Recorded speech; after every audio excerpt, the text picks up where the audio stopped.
When I worked at the Neighborhood Christian Center, I had this activity that I used for my middle school and high school kids in the community of Fraser. I gave each student a random object in the circle, and they had everything ranging from a box of Kleenex to a marker to shoes. The instructions were simple.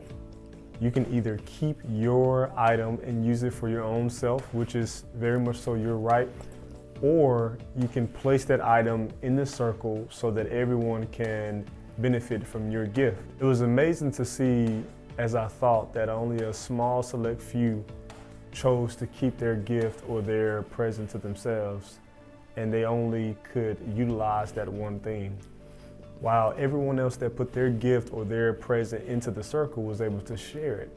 So I had literally had some kid with shoes was experiencing another kid's cleaning their shoes, and it was just amazing how things like I gave someone a marker and they could only write on themselves in that process, but someone else had a sheet of paper and they was able to draw and to create beautiful work of art because they all decided to share their gifts.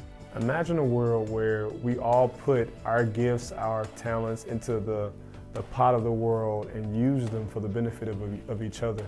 I truly believe that that represents in totality what God wants us to do in terms of worshiping Him by serving and loving one another.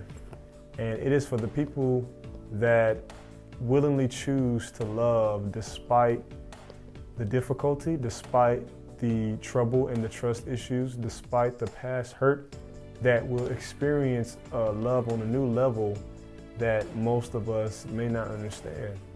God called us to do great things, and it is a blessing to be considered one of His children. My encouragement for you today is to not panic. It will only make things worse. God is sovereign. He knows exactly what's happening. He knew this would happen before it ever broke out. He knew who would waver in their faith, and he knew who would need a little encouragement in this time. So I encourage you to remain steadfast, to be firmly planted in your faith, firmly planted in the understanding that there are brothers and sisters around you that love you, that if we truly put all of our gifts into the pot, we will make magnificent works of art together.